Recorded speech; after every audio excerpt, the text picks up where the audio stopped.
Hi everybody, welcome to ODI. I'm Hannah, I work in marketing here. Great pleasure today to invite Cathy White here, founder of CEW Communications. Cathy formerly worked as head of communications at Tech City, who worked with startups, and it's going to be really interesting hearing from Cathy today how ecosystems of startups are being used to transform how big businesses are working. Two things to note today. The first thing is, if you're watching on the live feed, you can ask questions using hashtag ODI Fridays on Twitter, and we'll read them out at the end. And the second thing is, if you want to ask a question at the end, please wait until we've handed the mic over to you so people watching the live feed can hear you. I'm going to hand over to Cathy. Right, I'm hoping I'm on, but I'm quite loud normally anyway, so it should be fine. So afternoon, happy Friday, or Friday, as I normally like to refer to it, because it normally involves in the pub at like 5 o'clock in the afternoon. So first of all, thank you very much to the ODI for inviting me to come along and speak. And quite rightly, as Hannah said, I'm going to talk about startup ecosystems, but predominantly looking at innovation. So how corporates can engage with startups in order to make new things, improve return on investment, and ultimately make a shit ton of money. Now, that bit might not happen, but we'll see. So a little bit about CEW Comms and myself before I kind of kick off with what I've learnt. So I am a very new business. I stand before you at 3 months old. I'm very, very, very new, almost box fresh. And I'm building my first business. So I am a startup, I am a founder, and my particular business is I'm a communications agency, but kind of building a newer model, hopefully, in the longer run. So there's a tiny bit about me on the screen. You can find out more about my business at cewcomms.com. This is just a really quick snapshot. So I thought in order to give context around what I'm talking to you about today, it would be good to give you an idea on my background. So I've been working in the startup ecosystem now for about 5.5 years. Fell into the world of PR and the world of tech at the exact same moment, neither of which were planned. So 5.5 years ago, I found myself working for a San Francisco-based agency with their London office. I was an intern. I was fortunately paid. That was the main reason I went for the job, because they were going to actually pay me money. And I found myself working in the offices of moo.com. So the business card people, basically. One of the most successful startups from the East London scene and from the Roundabout. So I was working in an office that was owned by moo.com, but within the office, because they were still such a new business, I was working alongside lots of other startups. And this was very much the beginning of East London, Tech City, and the startup hub that has grown and spread across the capital and is now up and down the UK in lots and lots of different hubs. In my time working there, I was fortunate enough that I got to work with some of the better known names within the tech ecosystem today. So I did the PR for Index Ventures, I launched TransferWise, I worked with Etsy on their UK side, and I got to work with lots and lots and lots of interesting people that formed part of the ecosystem. So I worked with startups, but I also worked with co-working spaces. I worked with accelerators, I worked with investors, and after a couple of years, more and more, the people that I was tending to work with were corporates that were looking to engage with startups. Because startups, to a degree, were cool, where corporates can't necessarily be cool. So I moved on to a couple of different agencies, and more recently, before starting my own business, I was initially at Seedcamp, so a seed investor just around the corner, and they've invested in over 200 companies across the world over the last almost 10 years now. So TransferWise is one of theirs. And then I was at Tech City UK, which for me was an eye-opening experience. I joined Tech City UK the week that we voted to leave the EU. Which as a head of communications can tell you a lot about what I was doing for every single day since I had that job. And I decided in December that actually for me that wasn't the right fit and I was going to take the leap, and therefore I became my own founder, business, everything exciting. So what I want to talk to you today is about kind of the startup ecosystem and how what's been happening along here has undoubtedly drawn a lot of attention from much larger businesses around the world. You know, not just here, but hubs all over Europe, all over the US. Startups can move at a speed and pace that corporates just cannot function at. What has happened in time is corporates have seen startups to a degree as a way of doing R&D, right? It's more cost effective, it can look really cool depending on how you spin it, and ultimately if you work with startups, innovative things are going to happen, right? Well, it's not always the case, which is why I've said up here, startups plus corporates equals innovation, question mark. It depends on a couple of different things, but one thing we do know, or we've seen more over recent years, is the various different ways in which much larger organizations have been trying to engage with very young startups or people that are incredibly talented or starting to scale businesses. And that from a most basic level, that could be through competitions, right? If you want to find a way in which you're getting lead generation, you're getting hundreds of people coming to you that may be building businesses, and you are a provider that might use one of them, may adopt one of them, might acquire one of them, one of the easiest and simplest ways for you to get yourself in front of multiple startups or businesses is a competition, right? One example, I'm going to probably pull on examples of every piece of work I've done for the last 5.5 years, so I'm sorry if it gets really boring. Competition example, which was more to do with selling internet, funnily enough, is Voom. So I don't know if anyone in here has heard of what was Pitch to Rich and then became Voom. So it's a competition run by Virgin Media Business, and it is to support startups. It is to fund them, it is to promote them. But in a very, very clever way, this is created by their marketing department. This is a way in which Virgin and its lucrative brand, its lucrative personality of Richard Branson, was able to create a competition where hundreds and hundreds and hundreds of companies across the UK from various different sectors pitch to Rich. It causes a huge increase in social media engagement with everyone trying to get people to vote for them to get through to the next round. It creates a lot of PR opportunities. There's a lot of press that goes alongside it when you include people like Richard Branson or any of the other guest judges that they've had. Joe Malone, David Gandy. Last year they had Tara, a supermodel, I can't remember her last name now, gorgeous. But all of these big names get involved, and that's just one idea of how at a very top level competition can work for you as a corporate in order to make you well known, further share your brand, and also you're learning about so many different companies and creating such a huge amount of lead gen that from an investment perspective or an R&D perspective, there is an endless amount of opportunity in that. You just thought about the amount of data that you're getting from 500 companies applying for your competition. That's pretty impressive. Another one that we see quite regularly is co-working spaces. So we know that in this area in particular, we are to a degree as startups very reliant on having co-working spaces now because rent in Shoreditch went through the roof with the development of Tech City. And more we need to just have a desk and also be able to access an ecosystem around us of lots of different startups, founders, and service providers that we may learn from for our own businesses. But what if that co-working space is sponsored by a corporate? What if it's there because they're taking a huge chunk of the cost, which actually for them is very, very, very minimal, and you're getting a much cheaper seat and the opportunity to meet with people. Oh, and by the way, you just occasionally catch up with one of their business directors when they pop in. Very, very easy way, again, for corporates to support the ecosystem, but also ultimately they're looking for some kind of reward from it.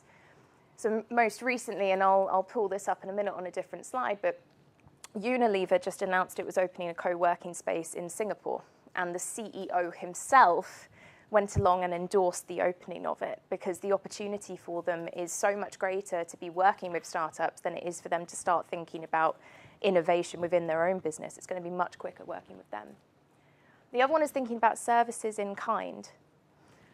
So from a promotion perspective for the business itself and for the benefit of the startups, if you're a much larger organization that provides a service such as legal, accounting, maybe even marketing, you going out and working with pre-existing accelerators that are not corporate driven but offering a package for their startups, It's a good way of you building a relationship with them, and it's a good way of you keeping a finger to the pulse of what's actually happening and who's really hot right now. Hackathons. So who here's been to a hackathon? Yeah, okay. So we know that it's a very smelly endeavour. 72 hours, 24 hours, 12 hours, however long it is, you've got too many people in one room eating pizza and it just stinks. But coming out of the other side of it, you are working on the basis that you're going to have created new products, new services, new businesses. Now, hackathons can range, right? You can literally tackle anything. More and more at the moment, the ones that I'm particularly getting really excited about are the ones that are actually bringing kids, teenagers, any of the younger generation to come along and actually understand what a hackathon is and use their really, really young minds that aren't maybe sarcastic like some of ours in order to create some really interesting ideas. And you've seen some of these go on to actually create businesses themselves. So a hackathon is an easy way for a corporate to come together, bring in the community. Oh God, you have to ignore my, oh, there you go, ODI. Sorry about that, guys. Bring the community together and tackle problems. And one of the ones that I also really, really love and respect at the moment, it's not corporate driven, but tech-fugees.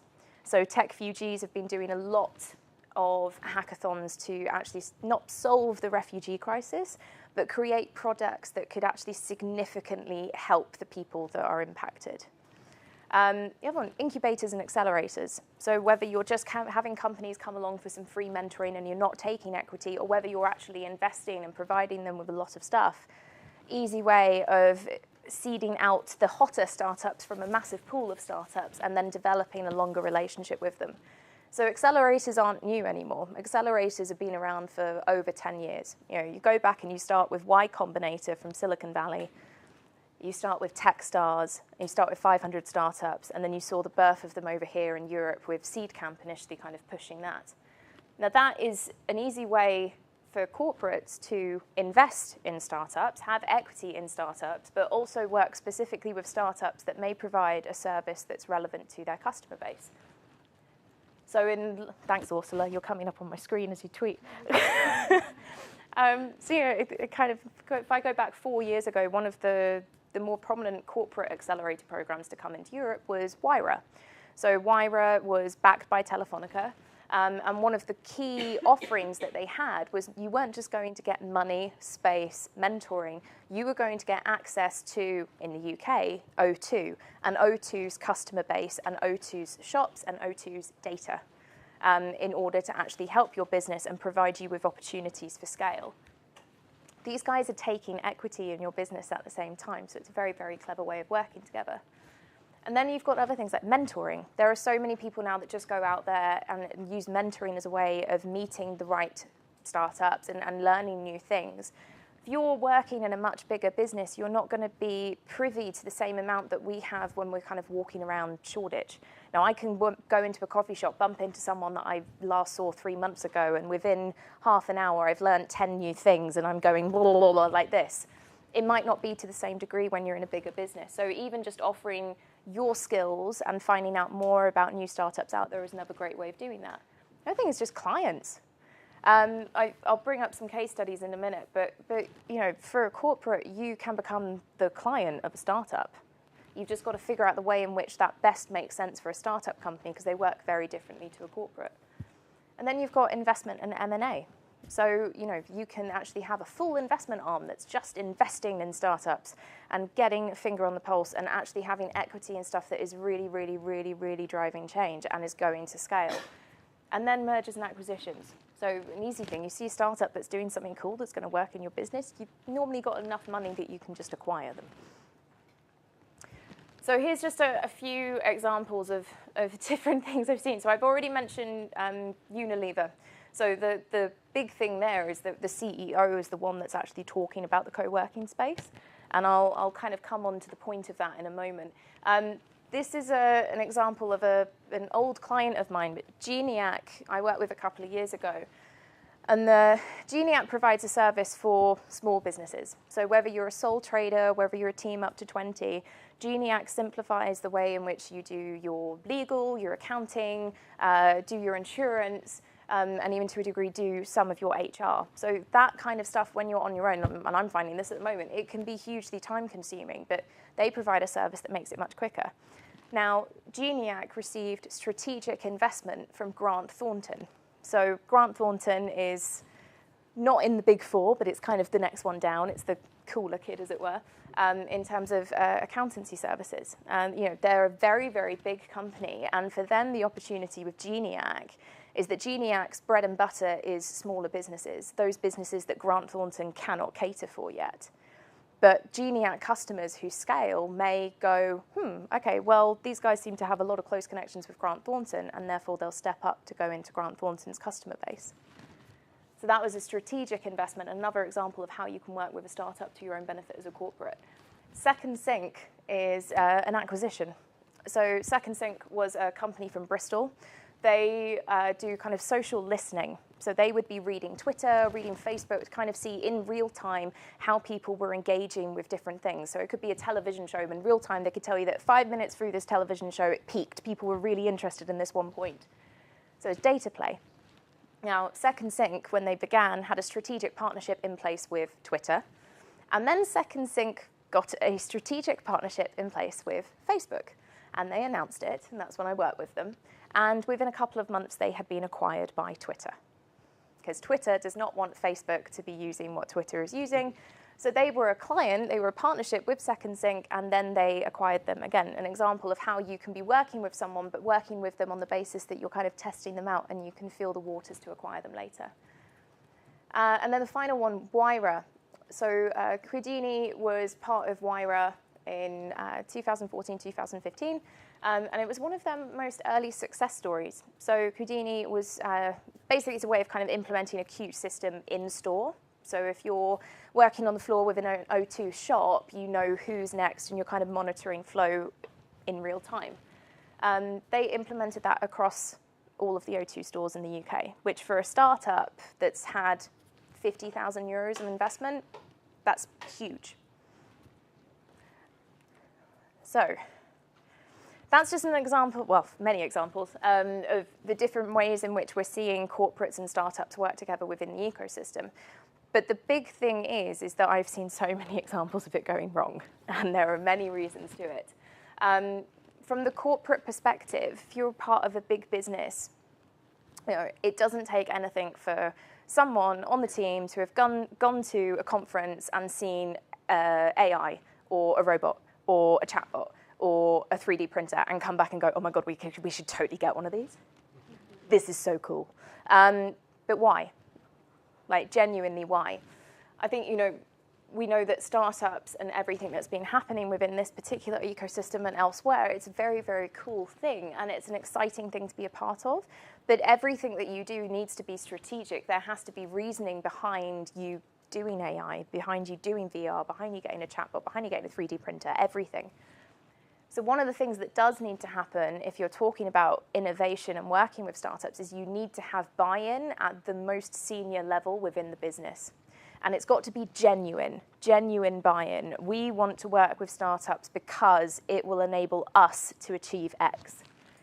You need to fix an actual problem. You're working on the basis that innovation is going to be much slower. Innovation needs to be quicker. But you need to be addressing a couple of core things at any given time in order to actually make real innovation happen.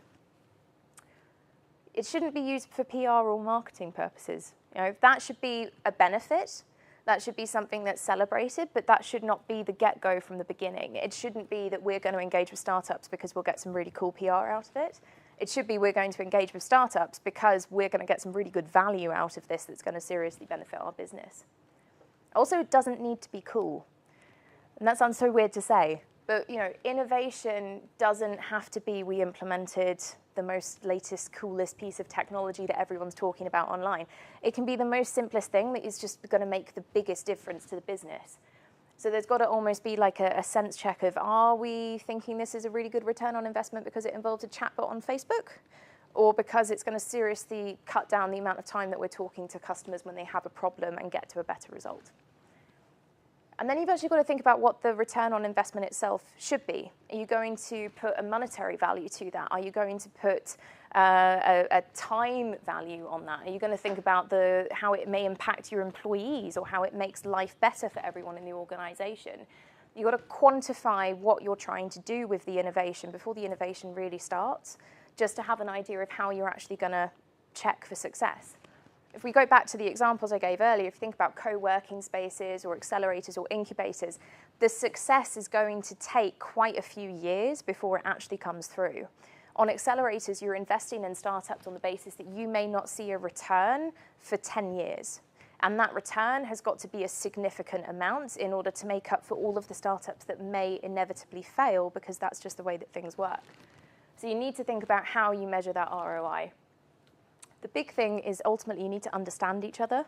So the startups need to understand the corporates, and corporates need to understand startups.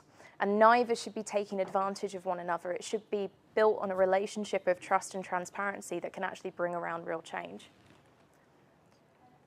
So this is the kind of some of the considerations that as startups, if you're looking to work with a bigger business or an organization on any of those various different ways in which they may engage with you, that you need to start thinking about. So, your strategic fit is critical. Actually, if I do this, am I getting more than just money? Am I getting more than just a really lucrative deal or a logo that's going to look really good on my investor deck? You've got to think, what is the added benefit that I'm going to get as a small business? What's my return on investment? You've got to also be really clear on what you want from that partner. And this is where certain things really, really need to change. So if you're going to work with a bigger business, inevitably, and this is the real bugger, you're going to have to go through quite a procurement process in order to make that happen. And that's where change really needs to happen. And now I've got WhatsApp popping up, so we'll just ignore that, sorry. Give them a couple of things that you really, really want to get out of the relationship. So is it you want to create a case study that's going to really work for you? Are you going to be introduced to further corporates that you may be able to work with? Are you going to get put in the same room as some really, really, really influential big names that may have a dramatic impact on your business? And then be clear on what you have to offer. So not just shiny piece of technology, but really, really shout about your team's successes and what you've done in the past in order to get the most out of the relationship. Really think about putting the customer first. If you're talking about fixing a problem, that needs to be the way in which you address it. And that customer, it could literally be one of their customers, or you could think in terms of your own service that actually the customer might be an employee that they have within the business. It's working on those personas that you inevitably need to know as you're building your company and making sure that you're reflecting that back to the business that you're working with. As I already said, you've got to be incredibly transparent. No kind of shaking around edges. The only way in which this stuff works is if you just say, this is what I want, this is what you're going to get, what do you want? And just being completely open. Think big. It sounds so simple, but sometimes we do not think big enough, and we should be thinking really big. If I have a relationship in place with a particular big business that's based in the UK, but I want my business to go global, well, how are they going to help me get out to various different divisions that they may have around the world, and how can I make that a much larger relationship? Understand the competitive landscape. So not just your own, but theirs as well. It's one of the easiest things when you're selling to people is how you're going to make them stand out against their competitors. Know your numbers. Simple thing if you're a startup company. If you don't know your numbers, you're not doing anything right at the moment. And sell your company, not just your products. So going back to all of the different elements of what you do and really getting that across. So final thought. This is something I always share because it's my own personal thing. This is my ways of living, and I say it in every single presentation that I give because I think it actually applies to pretty much everything that we do. So on the element of transparency, you should just always be authentic. Ultimately, business comes down to relationships. Relationships only work if you're authentic and you're open with the other person that you're dealing with. Diversity is key, and this is one of the reasons that innovation within corporates is such a big deal and why we go to startups. If you're trying to drive innovation within your company and you're just working with the same team all of the time, you're not really going to drive anything new. You need to have new people, new thoughts, new backgrounds, new perspectives, and that's where diversity is a really, really big thing. pay it forward. So going back to the earlier slide about what corporates can do to help startups that may help the ecosystem and benefit them longer term, it's things like co-working spaces, like mentoring, like getting out there and making connections because you believe in relationship building and moving things forward. Challenge the norm. There's the whole point of innovation is to get up and change things for the better. So don't take things as a status quo. They should never be a status quo. There should always be a new way of doing things, which is where technology has a massive impact. And the final one, this is more on my level, but find your tribe.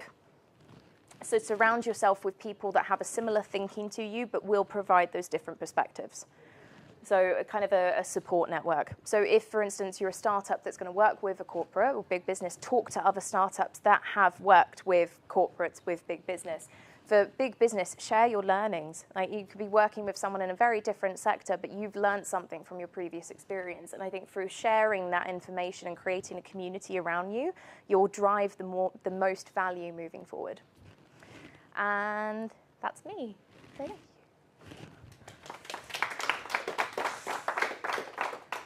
Time for questions now. I just wanted to kick off with a question. Okay. For big organisations who might be taking startups on to innovate, it might mean opening up data or letting them in on how your business operates. What do you think the biggest risk is to a business, or what they consider the biggest risks to welcoming startups in? Well, I mean, the biggest risk ultimately is you don't know what they'll do with that data once you've opened it up. So the simple thing is if you're engaging with any startup business that's going to be privy to that information, it's making sure that the legal things are in place and that you have to be respectful. You've also got to provide some trust from the beginning. If you waver, then the relationship can get funny. Simple things like NDAs, but for both parties. Because the other thing is you can't be overly protective about your own data and not respect the startup for being overly protective about what they're doing as well. So thinking about IPs and everything, you need to address that straight off the bat, and that comes down to NDAs and legal agreements. Yeah. Okay, thank you. Cool. Any more questions?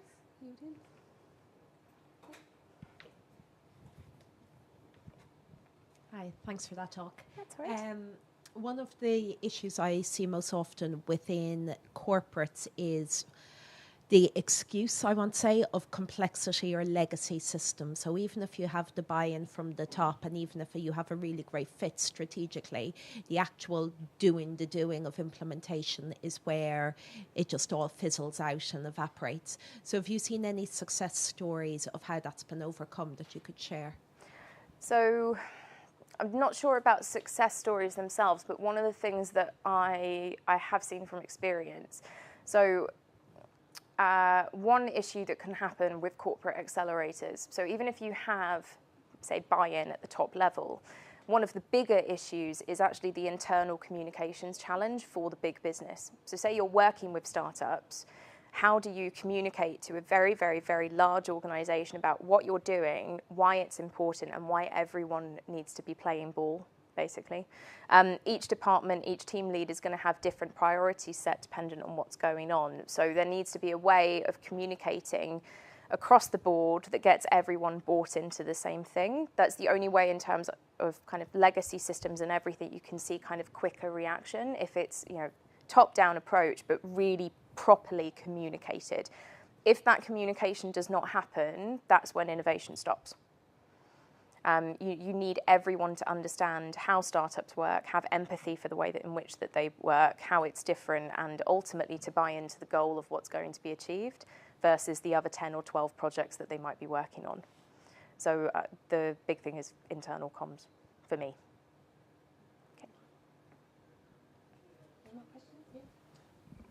Building up on that, how do you think you can achieve that? Is it about a team meeting announcement, we're working with this, or we're planning on working with these startups, and this is the way they operate, or what can corporates do internally to implement that internal communication? I think it's a couple of different things. I think it's something like that. So regular correspondence or big announcements that make sure that everyone gets on board. I then think that the really, really core crucial thing is actually anyone who's going to directly be associated with that particular project due to that innovation work should actually spend time with startups or even do their own hackathon to really understand what the process is. So, a lot of stuff that we've seen more in recent years is corporates and startups coming together, dividing up the teams, mixing the teams up, so you're not just working with the department that you always work with, and then here's your problem, here's 2 days, fix it.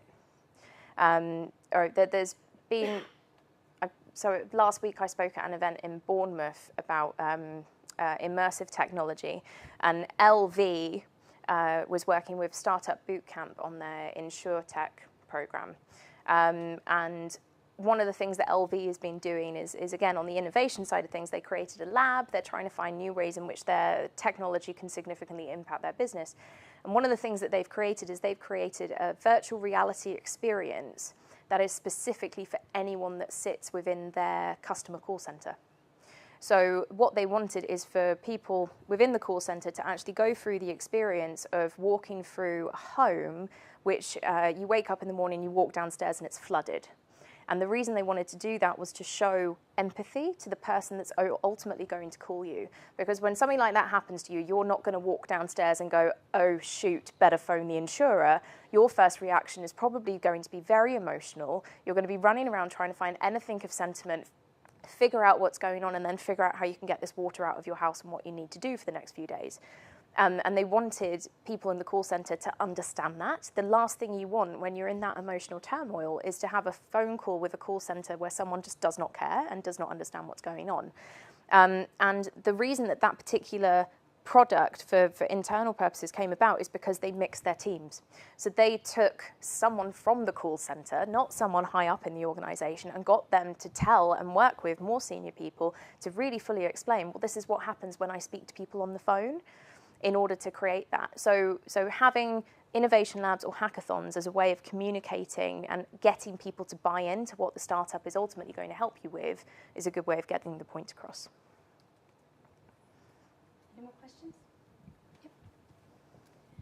Sorry, I might have missed it, but in order to get the buy-in from the highest level, who within the corporate organization needs to get the buy-in and kind of sort of drive this work with the startups? And on the other hand, for the startups, what kind of tips do you have to approach the big companies? Yeah, so on the corporate side of things, anything like this really does have to have buy-in and support from a CEO, a board, or a couple of different directors. It depends on how, the business model and who is up at the top. It will be putting together an argument, ultimately. So someone may have the idea that actually in order for us to deliver on R&D project or innovation project or new things that will benefit everyone, maybe we should look at engaging with startups. And then it's research, it's giving an evaluation of what's going to be needed, the money that will be needed, and everything can, that's a pitch process internally before it's decided. The one thing that I think then goes wrong is when an organisation does have that buy-in and it's come from the most senior level, it's actually making sure that the people that you have implement a programme or work closely with someone else know what they're doing. And that's a big thing that can happen. You can end up just throwing it at someone who actually doesn't really understand startups, doesn't know the ecosystem.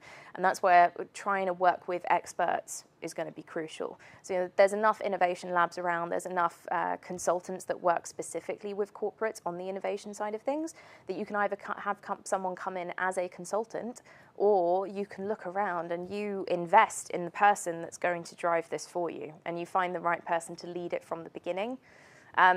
You've got to think everything through, and this is another thing that I've seen happen before, where you can start a program but actually you've not thought about anything in terms of what the company's ultimately going to get out of it. And from a marketing and communications perspective, you can end up creating a comms nightmare for yourself, because the worst thing you can do is completely break down your credibility before credibility's even started. So that's the first thing. It's getting buy-in at the top by selling it, as an opportunity, and then investing in the right people to make it happen. For the startup, I don't think it's hard. So there's so many different people that are running programs, have co-working spaces, have ways in which they can invest or provide services. It's just a case of researching online.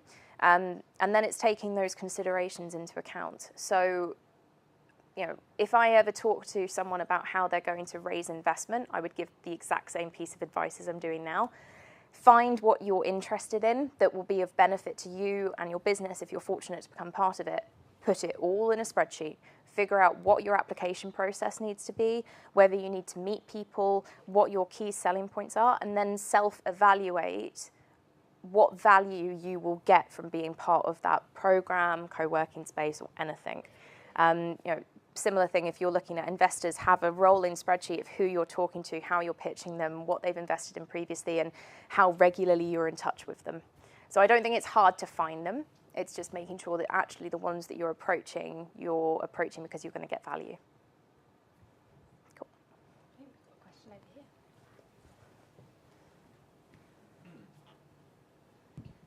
Thanks, Cathy. Thanks particularly for downplaying innovation, because I'm from Imperial College and we hear all about innovation all the time, and it's really nice when people actually focus on other stuff. I was just going to ask, startups have, to me, a particular ring, and I'm one of them, of things like the internet, climate change, other millennial topics. Do you find corporates understand that startups can look at things like procurement, you mentioned, logistics, maintenance, all these types of business activities, or do they imagine startups are only good at specific areas? I'm not sure. I think it is a mix, honestly. Again, I think that comes down to the education side of things. I'm currently working with a company I can't talk about because they haven't launched yet. But they are specifically going to be working with startups in the energy sector. Now, their big challenge is you have your pool of small businesses, right? And now you want to say that you want to target those that are doing tech, so smaller pool, and then you want to target those that are doing tech and energy, smaller pool. So how do you find the companies that are working anywhere associated with that? And then, of course, within energy, you've got climate change, you've got wind, you've got solar, you've got all of these different things that you've then got to go after. I think for the corporate, if you're trying to find a particular type, or you have an idea that startups are only ever going to be interested in certain things, it is a case of doing your homework and test the waters. So if you want to find a particular type of startup, don't just say, oh, we're going to do an accelerator program off the bat. Find a way in which to engage with companies in smaller levels first as a way of experimenting before then doing, right, we're going to commit to doing a 3-year program and we'll have 5 different cohorts and we'll kind of do slightly different beats each time. Walk before you run, that kind of mentality. I think, the research piece is just key. I think the big thing is just find a way to completely get out of your comfort zone and just go and talk to the experts and ask. I don't think enough people ask dumb questions because they're not dumb, they're basic, and you need to understand them first. Cool. Do we have any Twitter questions? Yeah, there's one. We've got one from Andrew Webb on Twitter, who's asked, what opportunities and challenges do you see specifically for local authorities partnering with startups? So many. Can I just use that as my answer? So thing with local authorities and startups, first of all, as a local authority, you should be supporting the small businesses that are based within your authority, and you should be finding a way to champion your local entrepreneurs. So now in every single London borough, well, that's probably an exaggeration, but most London boroughs, you have seen different ways of engaging. So Hackney, for instance, we've got Hackney House around the corner with Blank. The council's been very, very, very involved with everything that's been happening in East London. And last year there was a report, a guide that was published with Hackney Council and Tech City UK, and that was actually looking at how, together and with others, they have managed to support the growth of Tech City.